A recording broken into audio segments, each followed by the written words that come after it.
అయిన యేసుక్రీస్తు వారి నామంలో కూడి వచ్చినటువంటి సంఘం సభ్యులందరికీ, అదేవిధంగా సంఘానికి వస్తున్నటువంటి కొత్తగా వస్తున్నటువంటి వారి అందరికీ కూడా ప్రభు అయిన యేసుక్రీస్తు వారి నామంలో వందనాలు తెలియజేసుకుంటా ఉన్నాం.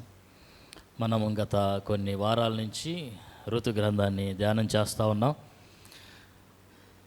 లాస్ట్ టైం మనము ధ్యానం చేసుకున్నటువంటి అంశము సర్వోన్నతుని రెక్కల కింద దీనులై ఉండుడి అని మనం దాని గురించి వాక్యాన్ని విన్నాం.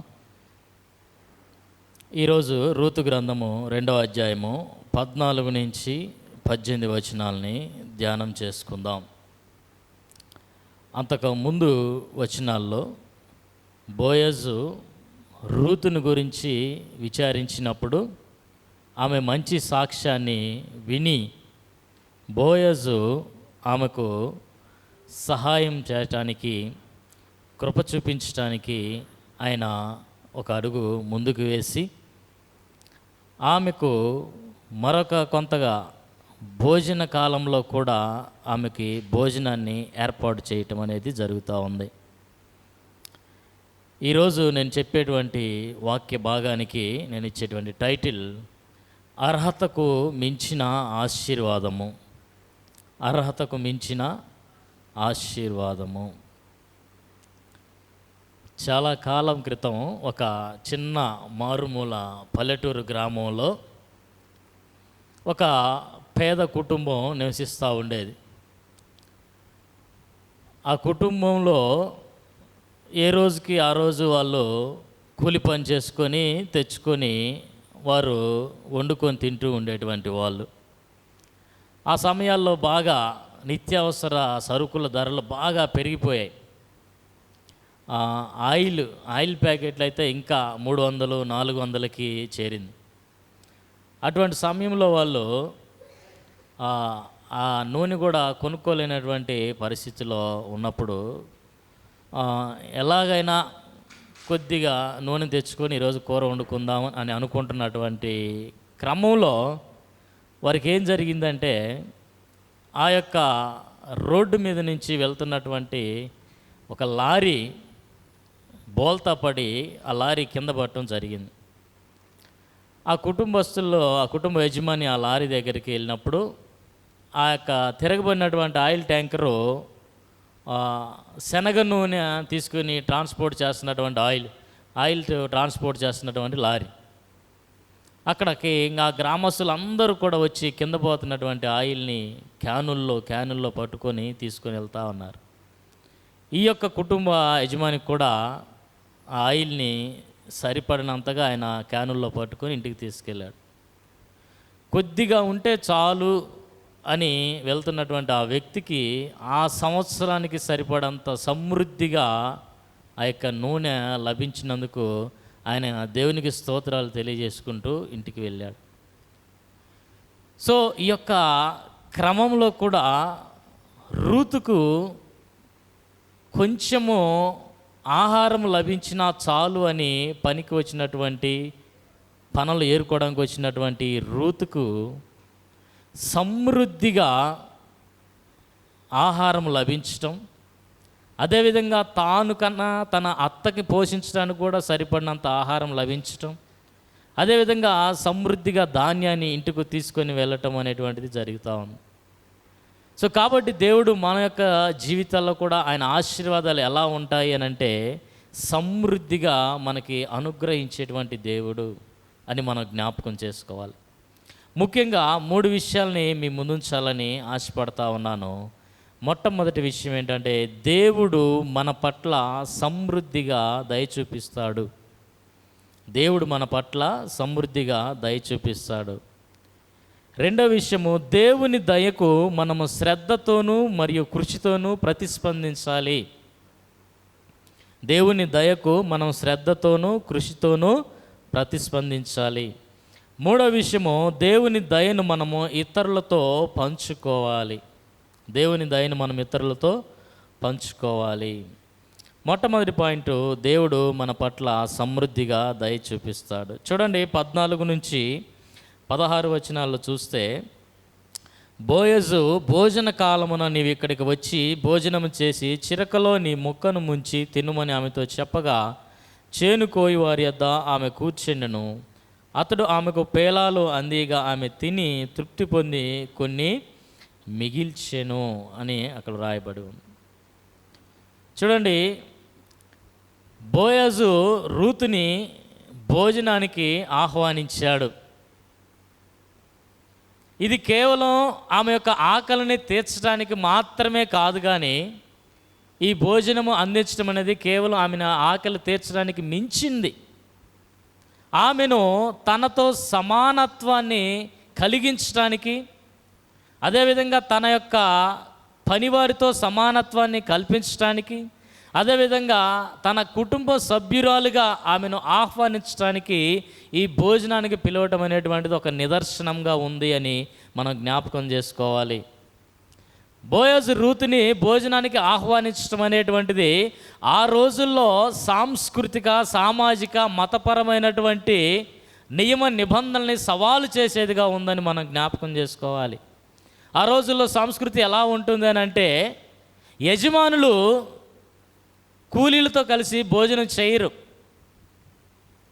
అదేవిధంగా స్త్రీలను పురుషుల కన్నా తక్కువగా చూసేటువంటి రోజులు అవి.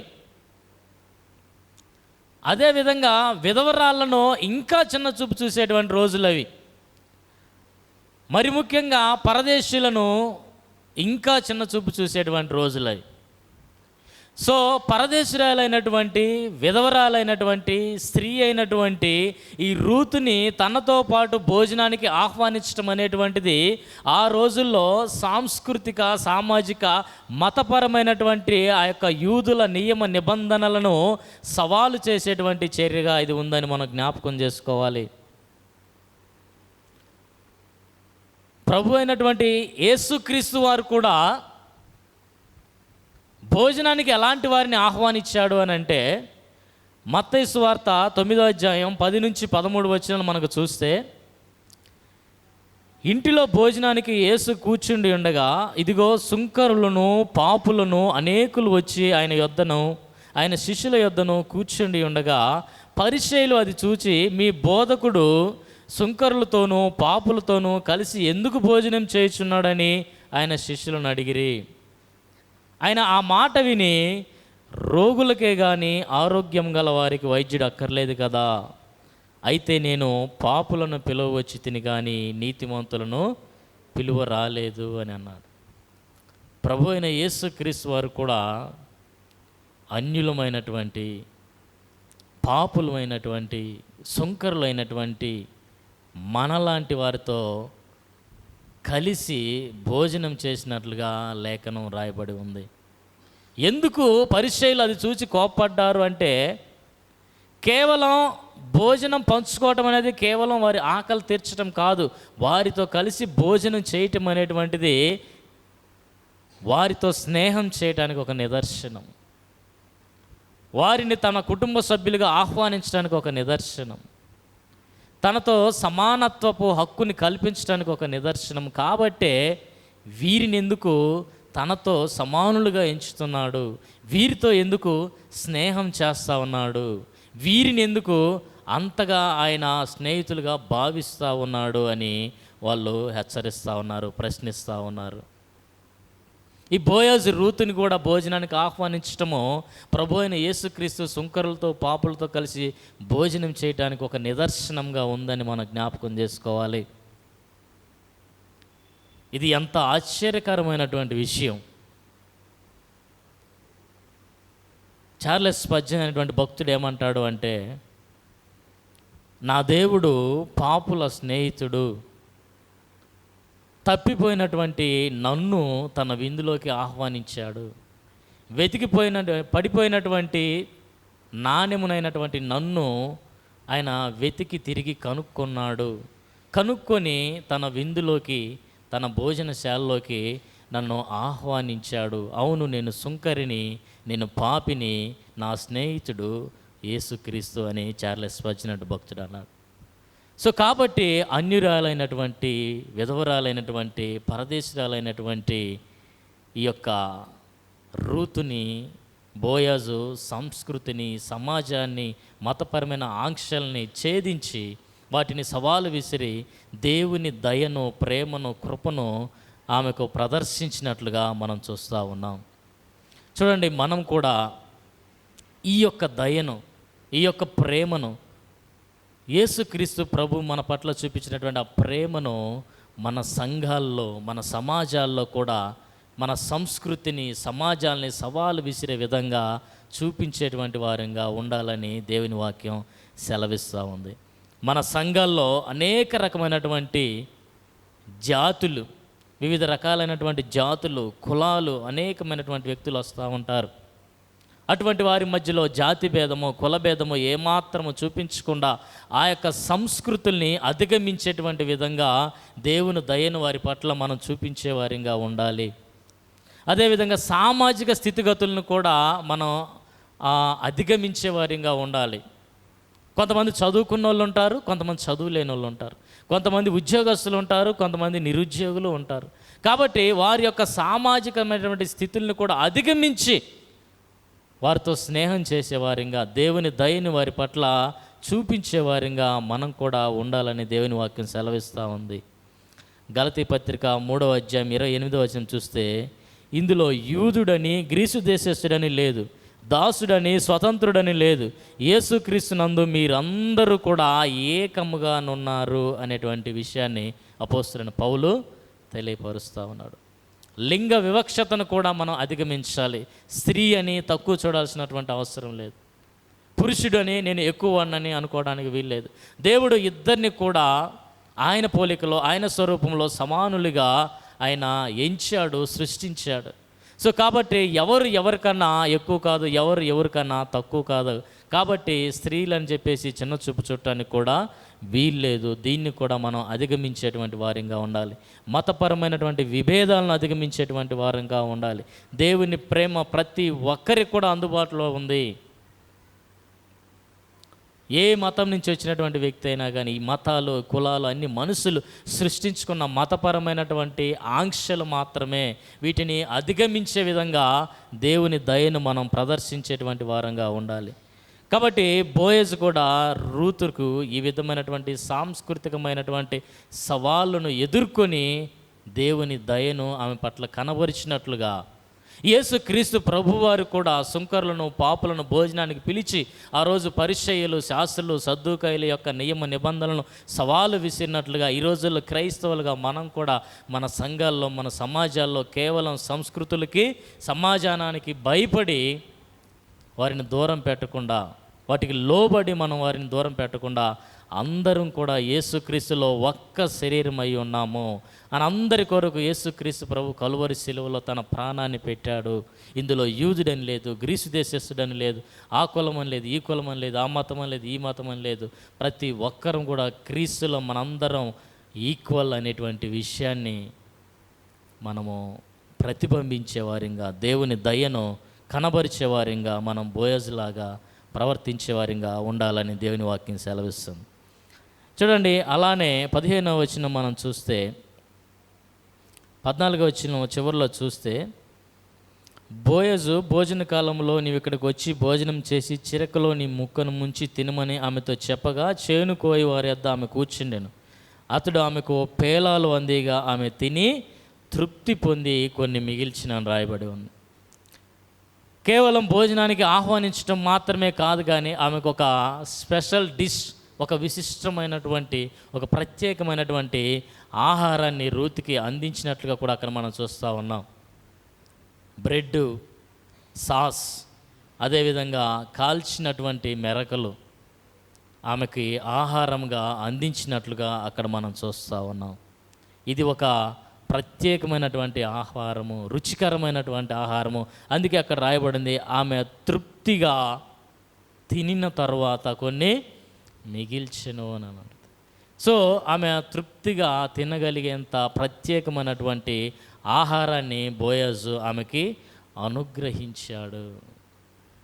సో ది బెస్ట్ ఫుడ్, ఆమెకి అనుగ్రహించాడు. యేసుక్రీస్తు ప్రభువారు కూడా మనకు కూడా ఒక విశిష్టమైనటువంటి ఆహారాన్ని అనుగ్రహించాడు. ఏంటి అని అదంటే చూస్తే యోహాను సువార్త 6వ అధ్యాయం 51వ వచనంలో చూస్తే యేసుక్రీస్తు ప్రభువారు అంటున్నాడు, పరలోకములో నుండి దిగి వచ్చిన జీవాహారమును నేనే, ఎవడైనను ఈ ఆహారము భుజించితే వాడు ఎల్లప్పుడూ జీవించును, మరియు నేను ఇచ్చే ఆహారము జీవము కొరకైన నా శరీరమే అని మీతో నిశ్చయముగా చెప్పుచున్నాను అన్నట్టు మనందరినీ ఆత్మీయ ఆకలి తీర్చడానికి, నిరంతరము కూడా మనం శాశ్వతమైనటువంటి జీవాన్ని జీవించడానికి, ఆయన రాజ్యంలో వారసులుగా ఉండటానికి యేసుక్రీస్తు ప్రభు తనను తానే అప్పగించుకొని లోకము కొరకు జీవాహారముగా తానే మారినట్లుగా మనం చూస్తూ ఉన్నాం. ఎంత ప్రత్యేకమైనటువంటి విశిష్టమైనటువంటి అనర్హులైనటువంటి మనకు అర్హతకు మించి ఆయన ఇచ్చినటువంటి ఆహారాన్ని మనం ఒకసారి ధ్యానించుకుందాం. సో కాబట్టి యేసుక్రీస్తు ప్రభువులో మనకి ఇంతటి సమృద్ధినిచ్చాడో గమనించండి. సో బోయాజు రూతుకి ధర్మశాస్త్రానికి మించి కూడా దయ చూపించాడు. వాస్తవానికి ధర్మశాస్త్రంలో ఆమెకు కొంత మేరకు మాత్రమే ఏరుకునేటువంటి అర్హత ఉంది. చూడండి, లేవియాకాండం 19వ అధ్యాయం 9 నుంచి 10 వచనాలు చూస్తే, మీరు ఈ భూమి పంటను కోయినప్పుడు నీ పొలం యొక్క ఓరలను పూర్తిగా కోయకూడదు, నీ కోతలో పరిగను ఏరుకోకూడదు, నీ ఫలవృక్షముల తోట పరిగను కూర్చుకోకూడదు, నీ ఫలవృక్షముల తోటలో రాలిన పండ్లను ఏరుకోకూడదు, బీదలకును పరదేశకులను వాటిని విడిచిపెట్టవలెను అని అంటాడు. సో కాబట్టి బీదల యొక్క పరదేశుల యొక్క హక్కు ఏమై ఉంది అని అంటే, ఆ పొలం యొక్క ఓరల్లో ఉన్నటువంటి మాత్రమే, ఆ బోర్డర్లో అంచుల్లో ఉన్నటువంటి మాత్రమే. అంత మాత్రమే కాదు, పొలం మధ్యలో అక్కడక్కడ రాలినవి మాత్రమే వారికి హక్కు. అలాంటి పరిస్థితుల్లో బోయజు ఆమెకు ధర్మశాస్త్రానికి మించి ఆమెకు సహాయం అందించినట్టుగా, కృప చూపించినట్లుగా అక్కడ మనం చూస్తూ ఉన్నాం. చూడండి 16వ వచనము, ఆమె ఏరుకొనుటకు లేచినప్పుడు బోయజు 15వ వచనము, ఆమె పనల మధ్యన ఏరుకొనవచ్చును, ఆమెను అవమానపరచకుడి అని అంటా ఉన్నాడు. పనల మధ్య ఉన్నటువంటి భాగము ఆ పొలం యొక్క యజమానుడైన రైతుది. ఏరుకునేటువంటి హక్కు, అక్కడికి వచ్చి ఏరుకునేటువంటి హక్కు ఏరుకునే వారికి లేదు. కేవలం పొలం యొక్క అంచుల్లో మిగిల్చినవి మాత్రమే వారి హక్కు. కానీ బోయజు ఆమెకు ధర్మశాస్త్రానికి మించి ఆమె పనల మధ్య కూడా ఏరుకోవచ్చు అనేటువంటి ఆజ్ఞనిచ్చి ఆమెకు ధర్మశాస్త్రానికి మించినటువంటి కృపను చూపించాడు. సో ఆమె పనల మధ్య కూడా వస్తుంది. ఆమెను ఎవరు కూడా అవమానపరచొద్దు, ఆమె గౌరవానికి ఆటంకం కలిగించొద్దు, ఆమెను గద్దించవద్దు అని ధర్మశాస్త్రంకి చెప్పిన దానికన్నా ఎక్కువగా కృప చూపించినట్లుగా అక్కడ మనం చూస్తూ ఉన్నాం. సో వాస్తవంగా ధర్మశాస్త్ర పరంగా మనం ఆలోచిస్తే మనకు దక్కవలసింది ఏంటి? మనందరికీ దక్కవలసింది ఏంటి అంటే నిత్య శిక్ష. కానీ యేసుక్రీస్తు ప్రభువారు తన కృపను బట్టి, తన వాత్సల్యతను బట్టి మనకు అనుగ్రహించింది ఏంటి? నిత్య జీవాన్ని మనకి అనుగ్రహించాడు. ఇది అర్హతకు మించిన ఆశీర్వాదం కాదా? ఇది ధర్మశాస్త్రానికన్నా అధికమైనటువంటి కృప కాదా? అందుకే ఆయన కృపను మనం కొనియాడుతూ ఉంటాం. ఆశ్చర్యమైనటువంటి ప్రేమ, ఊహలకు అందనటువంటి ప్రేమ అని ఆయన యొక్క కృపను మనం కొనియాడుతూ ఉంటాం. కృప అని అంటే దాని యొక్క అర్థం ఏంటంటే, ఏమాత్రము అర్హత లేని వారి మీద చూపించేటువంటి దాన్ని కృప అని అంటారు. సో కాబట్టి ఈమెకు అక్కడ హక్కు లేకపోయినప్పుడు కూడా ఆ హక్కుకు మించి, ధర్మశాస్త్రానికి మించి బోయజు కృప చూపించడం అనేటువంటిది యేసుక్రీస్తు ప్రభువు ధర్మశాస్త్రానికి మించి మన పట్ల చూపిన కృపకి నిదర్శనంగా ఉంది. యేసుక్రీస్తు ప్రభువులో మనకు సమృద్ధికరమైనటువంటి ఆశీర్వాదాలు లభించాయి, ఆత్మీయ ఆశీర్వాదాలు మనకు లభించాయి. ఎఫెసీ పత్రిక 1వ అధ్యాయం 3వ వచనం చూస్తే, మన ప్రభు అయిన యేసుక్రీస్తు దేవుడును తండ్రియును స్తుతింపబడును గాక, ఆయన క్రీస్తు నందు పరలోక విషయంలో ఆత్మ సంబంధమైన ప్రతి ఆశీర్వాదాన్ని మనకు అనుగ్రహించాడు అని రాయబడి ఉంది. సమృద్ధికరమైన జీవాన్ని మనకు అనుగ్రహించాడు. యోహాను పత్రిక 10వ అధ్యాయం 10వ వచనం చూస్తే, గొర్రెలకు జీవము కలుగునట్లుగా అది సమృద్ధిగా కలుగుటకును నేను వచ్చి తిని అని మీతో నిశ్చయముగా చెప్పుచున్నాను అని. నేను అంత మాత్రమే కాదు, ఆయన ఆహారాన్ని అందించినా కానీ సమృద్ధిగానే అనుగ్రహించాడు. 5 రొట్టెలను 2 చేపలను 5,000 మందికి పంచినప్పుడు వారందరూ తిని తృప్తిగా తిన్న తర్వాత కూడా ఇంకా సమృద్ధిగా 12 గంపలు మిగిలినట్లుగా మన దేవుడు యేసుక్రీస్తు ప్రభువులో మనకు ధర్మశాస్త్రానికి మించి సమృద్ధికరమైన ఆశీర్వాదాలని అనుగ్రహించాడని మనం జ్ఞాపకం చేసుకోవాలి. హక్కులు మించి, అర్హతలకు మించి ఇది విశిష్టమైన, ఊహలకు అందమైన ప్రత్యేకమైనటువంటి దేవుని కృప అని మనం జ్ఞాపకం చేసుకోవాలి. అదేవిధంగా రెండవ విషయాన్ని మీ ముందుంచాలని ఆశపడతా ఉన్నాను. దేవుని దయను మనము శ్రద్ధతోనూ కృషితోనూ దేవుని దయకు ప్రతిస్పందించాలి. రెండో పాయింట్ ఏంటంటే, దేవుని దయకు మనము శ్రద్ధతోనూ కృషితోనూ ప్రతిస్పందించాలి. చూడండి,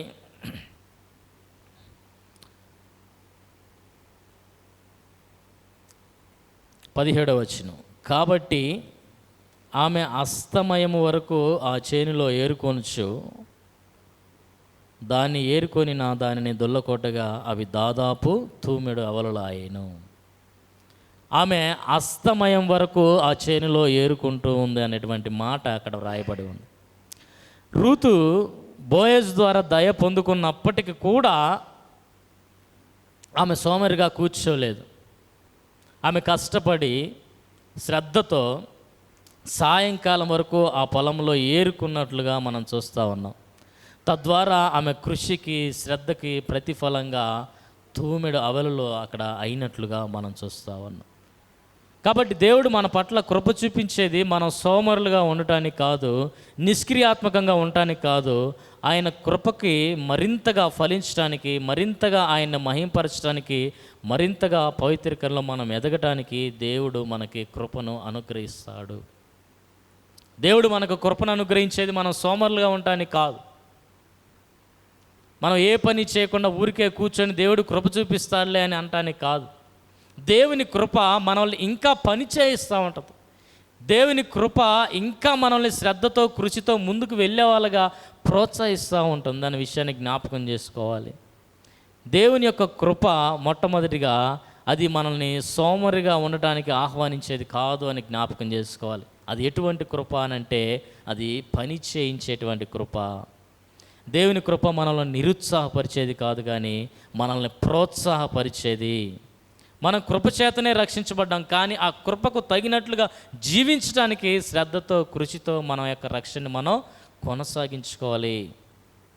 రోమాపత్రిక 6వ అధ్యాయం 1-2 వచనాలు చూస్తే, అలాగైనా ఏమందము, కృప విస్తరించవలనని పాపము యందే నిలిచి ఉందమా? అట్లా అనరాదు. పాపం విషయమై చనిపోయిన మనము ఇక మీదట ఎలాగూ దానిలో జీవించగలము అని అంటా ఉన్నాం. సో కాబట్టి పాపం విషయమై చనిపోయిన మనము తిరిగి పాపం చేయలేం, పాపములో కొనసాగలేం, పాపములోనే ఉండలేము. కాబట్టి కృప అనేది పాపము నుంచి మరలుకొని పరిశుద్ధతలో ఎదగటానికి ప్రోత్సహించేది. అదేవిధంగా తీతు పత్రిక 2వ అధ్యాయం 11-12 వచనాలు చూస్తే, ఏలయనగా సమస్త మనుషులకు రక్షణకరమైన దేవుని కృప ప్రత్యక్షమై మనము భక్తిహీనత, ఇహలోక సంబంధమైన దురాశలను విసర్జించి శుభప్రదమైన నిరీక్షణ కలిగి ఉండాలని బోధిస్తూ ఉంది అని అంటా ఉన్నాడు. సో కాబట్టి దేవుని కృప మనల్ని పని చేయిస్తూ ఉంటుంది, పరిశుద్ధీకరిస్తూ ఉంటుంది, ప్రోత్సహిస్తూ ఉంటుంది, కృషి చేసేలాగా, శ్రద్ధతో పని చేసేలాగా మనల్ని ఎంకరేజ్ చేస్తూ ఉంటుంది. కాబట్టి ఒక బైక్కి పెట్రోల్, ఇంధనం ఎలా ముందుకు పోవడానికి ఉపయోగపడుతుందో అలాగే దేవుని కృప మనం పరిశుద్ధతలో ఎదగటానికి ప్రోత్సాహకరంగా ఉంటుంది అనే విషయాన్ని జ్ఞాపకం చేసుకోవాలి. దేవుని కృప మనం సోమరిగా ఉండటానికి కాదు, నిర్లక్ష్యంగా ఉండటానికి కాదు, నిష్క్రియాత్మకంగా ఉండటానికి కాదు. దేవుడు కృప చూపిస్తానులే అని చెప్పేసి నేను చేయాల్సిన అవసరం లేదు, కష్టపడాల్సిన అవసరం లేదు. ఇది కృప ద్వారా వచ్చినటువంటి రక్షణ కాబట్టి మనం ఏమి చేయాల్సిన అవసరం లేదులే అని అనుకుంటే ప్రమాదం. దేవుని కృప మనల్ని పని చేయమని బోధిస్తూ ఉంది. పని చేస్తేనే ప్రతిఫలం ఉంటుందని బోధిస్తూ ఉంది. చార్లెస్ స్పర్జన్ అనేటువంటి భక్తుడు అంటాడు, దేవుడు ఈ రోజున సోమరి పనివానికి పంటలను ఇవ్వడు, అలాగే పొలంలో తవ్వకుండా ఉన్న వ్యక్తికి సంపదని పంపడు. ఒక మనిషి తన పనిని హృదయపూర్వకంగా చేస్తేనే అతను అభివృద్ధి చెందుతాడు. ఇదే సార్వత్రిక నియమము అని అంటా ఉన్నాడు. సో కాబట్టి పొలంలో తవ్వకుండా సంపదను దేవుడు ఇవ్వడు, పొలంలో కష్టపడకుండా చెమడొచ్చకుండా ఆ పంటను దేవుడు పండించడు. కాబట్టి దేవుని కృప మనల్ని కష్టపడమని బోధిస్తూ ఉంది. బోయజు కృప చూపించినప్పుడు ఆ కృపను అవకాశాన్ని ఆమె సద్వినియోగపరుచుకొని అస్తమయం వరకు ఏరుకొని తూమెడు అవల్ని ఆమె సమకూర్చుకున్నట్లుగా లేఖనంలో రాయబడి ఉంది. ఇది మనకేం తెలియపరుస్తూ ఉందంటే దేవుడు కూడా నిరంతరం మనకు అవకాశాలు ఇస్తూ ఉన్నాడు, నిరంతరం కూడా కృప చూపిస్తూ ఉన్నాడు.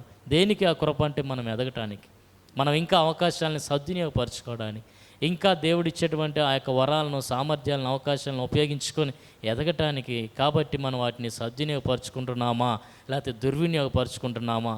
సమయాన్ని సద్వినియోగపరచుకుంటున్నామా? సమయాన్ని కాలయాపన చేస్తూ ఉన్నామా? దేవుడిచ్చిన తలాంతులు మనకు అనేక మందికి సామర్థ్యాలను ఇచ్చాడు.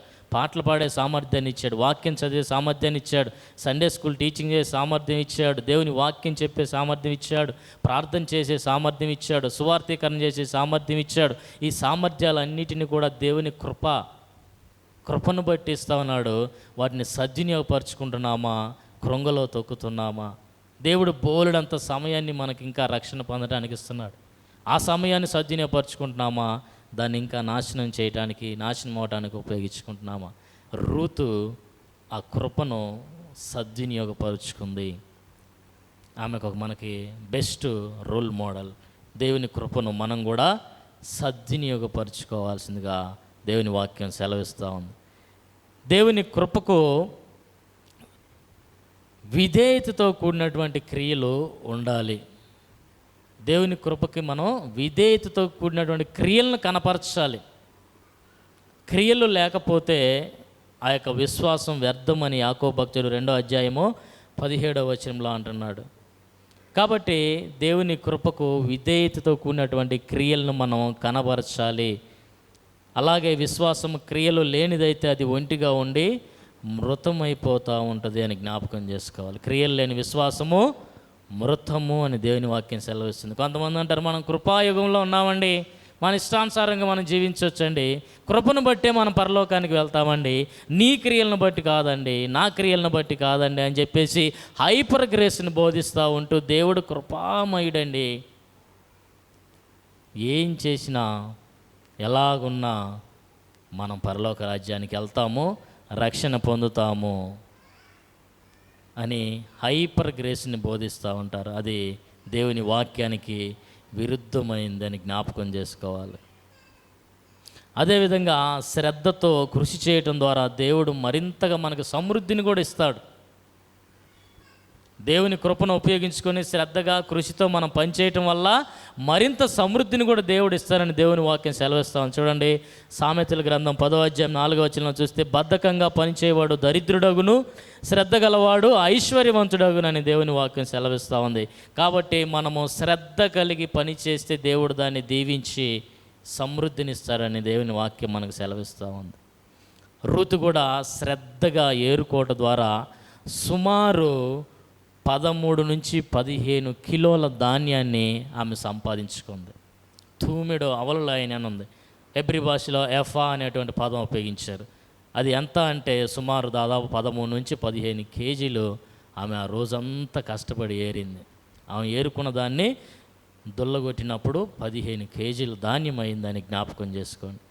శ్రద్ధ గలవాడు ఐశ్వర్యవంతుడు అవుతాడు, బద్ధకంగా పనిచేసేవాడు దరిద్రుడవుతాడు. కాబట్టి హెబ్రీ గ్రంథకర్త కూడా ఇలా హెచ్చరిస్తున్నాడు. 6వ అధ్యాయము 11 నుంచి 12 వచనంలో, మీరు మందులు కాక విశ్వాసం చేతను ఓర్పు చేతను వాగ్దానములను స్వతంత్రించుకుని వారిని పోలి నడుచుకున్నట్లుగా మీలో ప్రతి వాడును మీ నిరీక్షణ పరిపూర్ణమగు నిమిత్తము మీరిది వరకు కనబరిచిన ఆసక్తిని తుదమట్టుకు కనబరచవలనని అపేక్షించుచున్నాము అని అంటున్నాడు. మత్తులుగా ఉండొద్దు. మొట్టమొదటిగా ఏ విశ్వాసాన్ని కనబరిచారో దాన్ని అంతవరకు చేపట్టుకొని శ్రద్ధగా నిరీక్షణ కలిగినట్లుగా మీరు జీవించాలని చెప్పేసి హెచ్చరిస్తూ ఉన్నాడు. కాబట్టి మనము బద్ధకంగా క్రిస్టియన్స్ ఉండడానికి వీల్లేదు. లేజీ క్రిస్టియన్ అనే మాటకు లేదు. లేజీ ఫార్మర్ని ఎప్పుడన్నా చూసారా? లేజీ ఫార్మర్ని మందు కొడదాంలే పొలానికి వెళ్ళి నీళ్లు పెట్టవచ్చులే నిదానంగా, విత్తనం ఇప్పుడు కాకపోతే ఎండాకాలం మంచి ఎండలకు చల్లొచ్చులే అని లేజీ ఫార్మర్ని ఎప్పుడన్నా చూసారా? వర్షాకాలము తగిన కాలంలో ఎప్పుడు వర్షం పడుతుందో దాన్ని కనిపెట్టుకొని తగిన కాలంలో విత్తనం వేసి తగిన కాలంలో నీరు పెట్టి తగిన కాలంలో మందు కొట్టి కష్టపడి చెమట వచ్చేటువంటి ఫార్మర్నే మనం చూస్తాం. అలానే లేజీ క్రిస్టియన్స్ కూడా ఉండటానికి వీల్లేదు. శ్రద్ధగా రూతు వలె పనిచేసి ఆయన సమృద్ధిని సంపాదించుకునే వాళ్ళంగా దేవుని పొలంలో ఆశీర్వాదాన్ని పొందుకునే వారిగా ఉండాలి. అదేవిధంగా కృపకు ప్రతిస్పందించే విధానము మన ఆధ్యాత్మిక ఎదుగుదలను నిర్ణయిస్తుంది. దేవుని కృపకి ఎలా ప్రతిస్పందిస్తున్నావు అనేటువంటి విషయము నువ్వు దేవుల్లో ఎంత ఎదుగుతున్నావు అనే దానికి నిదర్శనము. చూడండి, తలాంతుల ఉపమానం చూస్తే మత్తయి సువార్త 25:14-13 చూస్తే దేవుడు ఒక్కొక్కరికి ఒక్కొక్క సామర్థ్యం కొలది, ఒకరికి 5 తలాంతులు, ఒకరికి 2 తలాంతులు, ఒకరి తలాంతులు ఇస్తాడు. వాటిని సద్వినియోగపరుచుకున్న వాళ్ళకి ఇంకొంచెం ఎక్కువ వాటి మీద ఆయన అనుగ్రహిస్తూ ఉంటాడు. కాబట్టి ఆ కృపను, దేవుడిచ్చిన కృపనుకి మనం ఎలా ప్రతిస్పందిస్తున్నాం అనేది మనం ఇంకా ఎదుగుదలకి, మన యొక్క ఆధ్యాత్మిక పరిపక్వతకి దోహదపడుతుందనే విషయాన్ని కూడా దేవుని వాక్యం సెలవిస్తూ ఉంది. దేవుడు చూపించిన ఆ యొక్క కృపని ఎలా సద్వినియోగపరుచుకుంటున్నావు, దానితో ఎలా నువ్వు నీ ఆధ్యాత్మిక ఎదుగుదలలో కృషి చేస్తున్నావు అనే విషయాన్ని జ్ఞాపకం చేసుకోవాలి. లేకపోతే మనం కూడా ఆ యొక్క చెడ్డ దాసుల్లాగా దేవుడిచ్చినటువంటి కృపను కుంగలో తొక్కి భూమిలో తొక్కి పాతి పెడుతున్నామా, లేకపోతే దాన్ని ఉపయోగించుకొని ఇంకొద్దిగా కష్టపడి ఆధ్యాత్మికంగా వృద్ధి పొందుతున్నామా, మంచి దాసులు అని దేవుని చేత పిలువబడుతున్నామా, చెడ్డ సోమరి అని దేవుని చేత హెచ్చరించబడుతున్నామా, మనం జ్ఞాపకం చేసుకుందాం. హెబ్రీ పత్రిక 2:3 హెచ్చరిస్తుంది, ఇంత గొప్ప కృపను నిర్లక్ష్యం చేస్తే మనం తప్పించుకోలేం.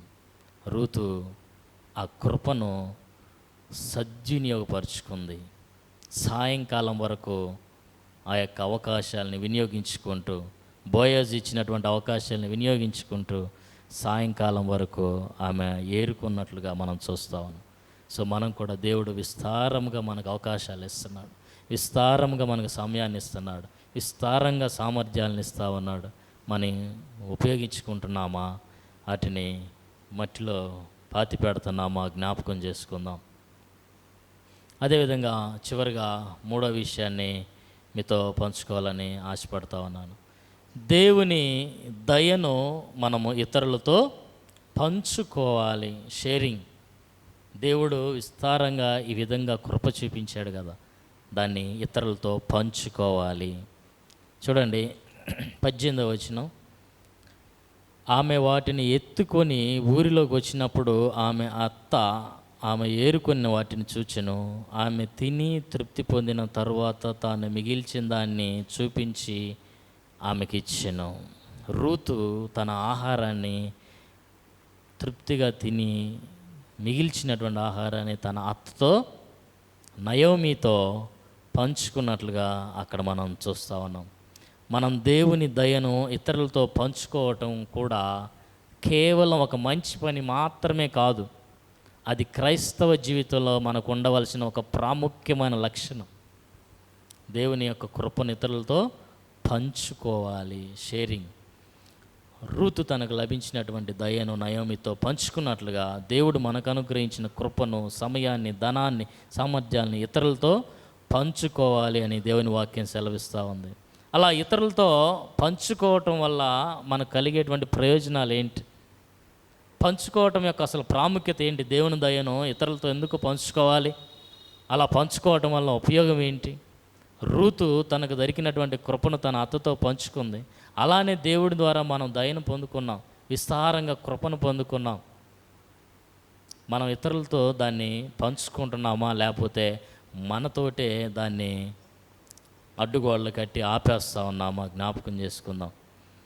దేవుని యొక్క దయను ఇతరులతో పంచుకోవటం అనేటువంటిది దేవుని యొక్క స్వభావాన్ని ప్రతిబింబించటం అంటే, దేవుని యొక్క నేచర్, గాడ్స్ నేచర్. ఆయన పంచుకోటాడు.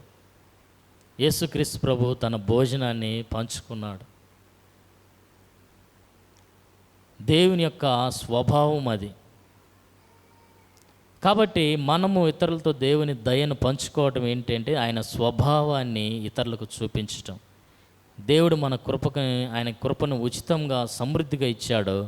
మనం ఆ కృపను పంచుకున్నప్పుడు ఆయన స్వభావాన్ని లోకానికి చూపిస్తాం. మత్తయి సువార్త 10వ అధ్యాయం 8వ వచనంలో అంటున్నాడు, ఉచితంగా పొందుకున్నారు, ఉచితంగా ఇవ్వండి అని అంటా ఉన్నాడు.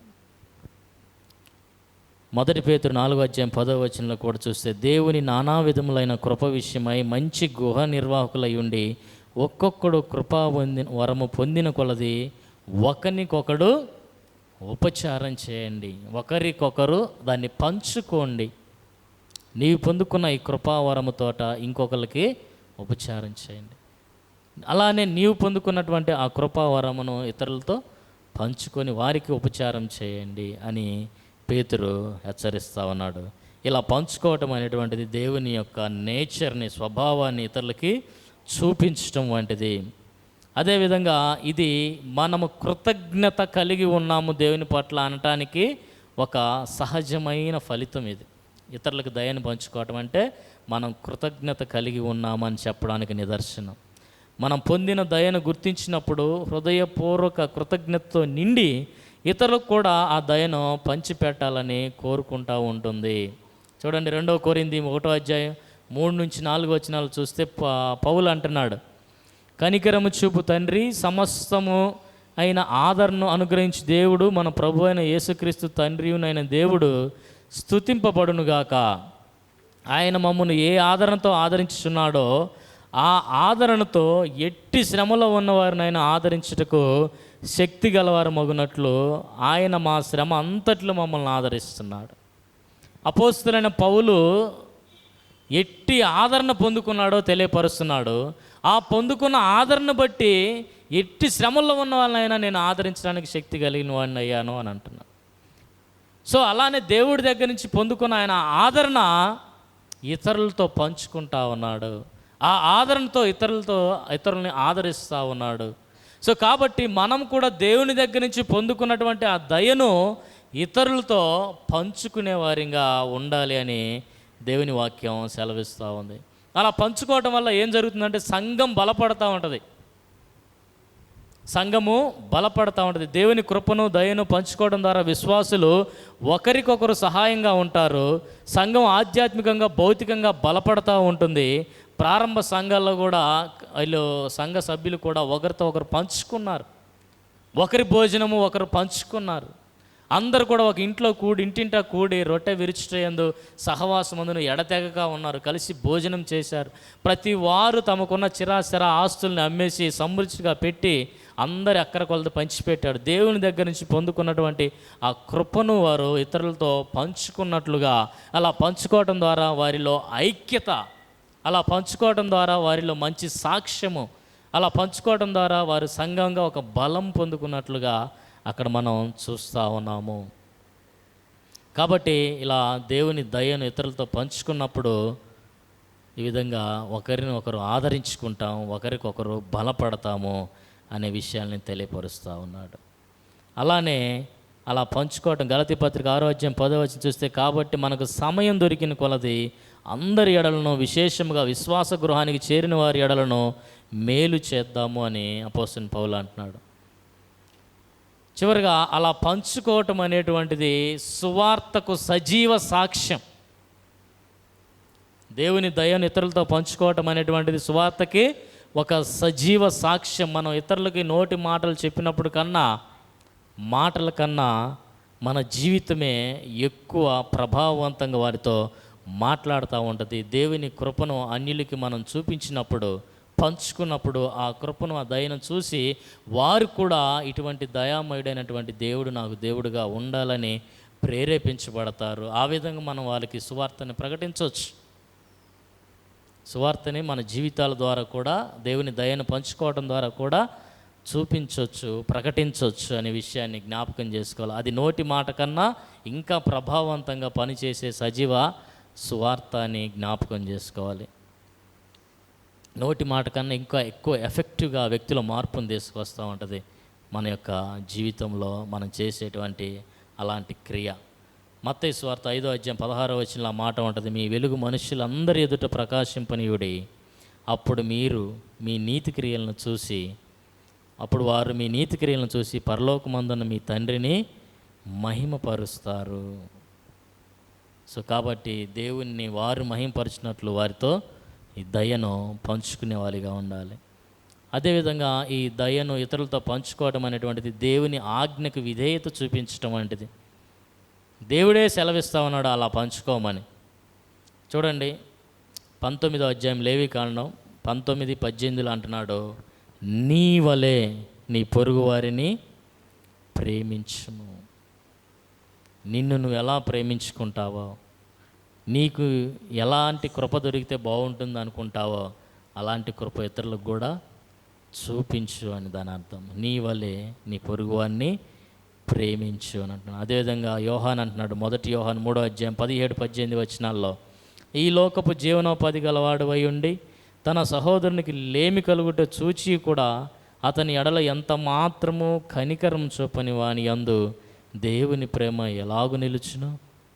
చిన్నపిల్లలారా, నాలుకతో కాక క్రియతోనూ సత్యముతోనూ ప్రేమింతుము అని అంటా ఉన్నాడు. సో కాబట్టి దేవుని ఆజ్ఞ ఏంటంటే ఇతరులను కూడా ఆ ప్రేమని కనబరచు అని. అలా కనబరిచినప్పుడు దేవుని ఆజ్ఞను పాటించిన వాళ్ళు అవుతాం. అదేవిధంగా అభివృద్ధికి, ఆశీర్వాదానికి కూడా అది ఒక మార్గం. దేవుడు మనం ఇతరులకు ఇచ్చేదానికి మనకు తిరిగి ప్రతిఫలం ఇస్తాడు. పంచుకోవడం ద్వారా మనం కూడా మరింత సమృద్ధిని అనుభవిస్తాము. సామెతలు 11:25 చూడండి, ఔదార్యము గలవాడు పుష్టి నొందుదురు, నీళ్లు పోయి వారికి నీళ్లు పోయబడును అని దేవుని వాక్యం సెలవిస్తుంది. నీ దాతృత్వము నీకు పుష్టిని కలిగిస్తూ ఉంటుంది. నీ మంచితనము నీకు ప్రతిఫలాన్ని ఇస్తూ ఉంటుంది.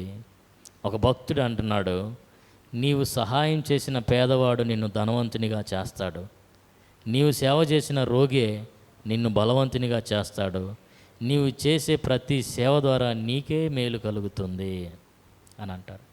సో కాబట్టి మనము చేసే ప్రతి హెల్ప్లో తిరిగి మేలు కలుగుతుందని దేవుని వాక్యం ప్రత్యేకంగా సెలవిస్తూ ఉంది. సో కాబట్టి మనం దేవుని దయను తిరిగి పంచుకోవటం ద్వారా తిరిగి మనకే మేలు కలుగుతుంది, అది తరిగిపోదు.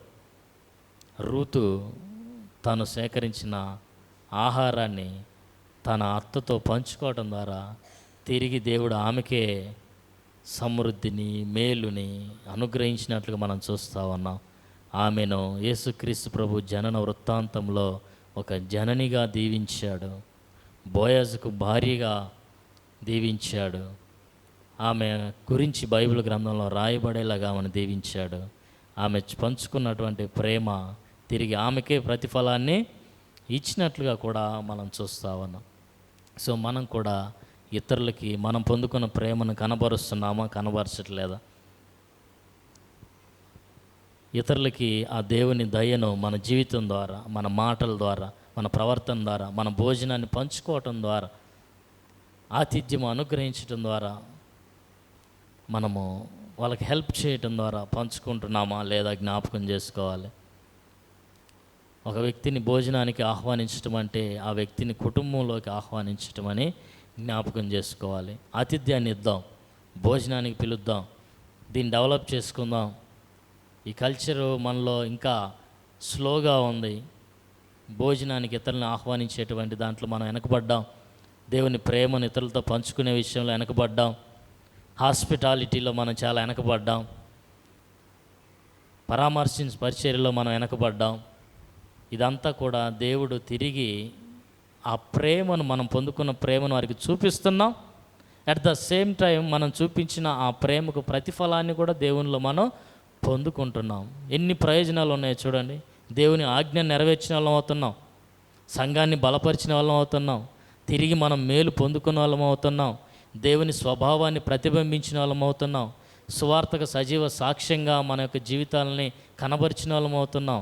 కాబట్టి రూతు వలె తన అత్తతో ఏ విధంగా తన ప్రేమను కృపను తాను పొందుకున్నటువంటి ఆహారాన్ని పంచి ఇచ్చిందో, మనం కూడా దేవుని యేసుక్రీస్తు ప్రభు ద్వారా పొందుకున్నటువంటి కృపను పంచి ఇచ్చేవారిగా ఉండాలని జ్ఞాపకం చేసుకోవాలి. ఎంత కృపను మనం పొందుకున్నాం. ఈరోజు మనము ఇంత స్థితిలో ఉన్నామంటే అదంతా కృప ద్వారానే కదా. అదంతా కృప ద్వారానే. కలువరిలో యేసుక్రీస్తు ప్రభు మన కొరకు తన ప్రాణాన్ని పెట్టి మనకి ఇచ్చినటువంటి రక్షణ కృప ద్వారానే కదా. ఆ రక్షణను ఇతరులకు కూడా మనం చూపించాలి, ఆ ప్రేమను ఇతరులకు మనం చూపించాలి. అందుకే దేవుడు మనల్ని ఒక సంఘముగా కూడి సమకూర్చింది. ఆయన గుణ లక్షణాలను ప్రచురము చేయు నిమిత్తము ఏర్పరచబడినటువంటి వంశమును, రాజులైన యాజక సమూహమును, పరిశుద్ధమైన జనమును, ఆయన సొత్తు అయినటువంటి ప్రజలునై ఉన్నారు అని పేతురు అంటున్నాడు. అందుకోసమే మనల్ని పిలిచాడు. సో కాబట్టి ఇటువంటి సమృద్ధికరమైనటువంటి దేవుని కృపను పంచుకుందాం. ఇంకా ఈ యొక్క కృపలోకి రాకుండా, ఇంకా ఈ యొక్క విశిష్టమైన యేసుక్రీస్తు ప్రభు యొక్క కృప కిందకి రాకుండా, ప్రభువుని అంగీకరించకుండా, ప్రభు యొక్క రక్షణలోకి రాకుండా, ఆయన ప్రేమ కలిగినటువంటి కృపలని రుచి చూడకుండా ఇంకా ఈ లోకంలో తిరుగుతూ ఉన్న ప్రియ సహోదరి సహోదరుల, ఈరోజైనా ప్రభునందు విశ్వాసం ఉంచు. ప్రభు యొక్క కృపను రుచి చూసి తెలుసుకో.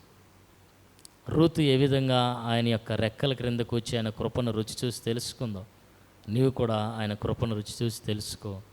ఆయన్ని నేడే రక్షకునిగా అంగీకరించు. నీ పాపాలు కలువరి సిలువరి ఎదుట ఒప్పుకో. యేసుక్రీస్తు ప్రభు రక్తంలో కడగబడు. దేవుని కుటుంబంలోకి రా. దేవుడు పిలుస్తా ఉన్నాడు. రూతుని బోయజు పిలిచాడు, రా నీ యొక్క ముక్కను ముంచి ఈ ఆహారంలో తిను అని చెప్పేసి ఎలాగ విందులోకి పిలుస్తున్నాడో దేవుడు నిన్ను పిలుస్తూ ఉన్నాడు. ఆయన కుటుంబంలోకి, ఆయన యొక్క ప్రభు వల్ల విందులోకి రా అని చెప్పేసి, ఆహారం లేక అలమటిస్తున్నటువంటి నిన్ను ఒక శ్రేష్టమైన ఆహారం అందించడానికి యేసుప్రభు పిలుస్తూ ఉన్నాడు. ఆయన పిలుపునందుకొని ఈరోజే రావాల్సిందిగా ప్రభు పేట వేడుకుంటున్నాను. దేవుడు ఈ వాక్యాన్ని మన వినికిల్లో బహుగా దీవించి ఆశీర్వదించును గాక.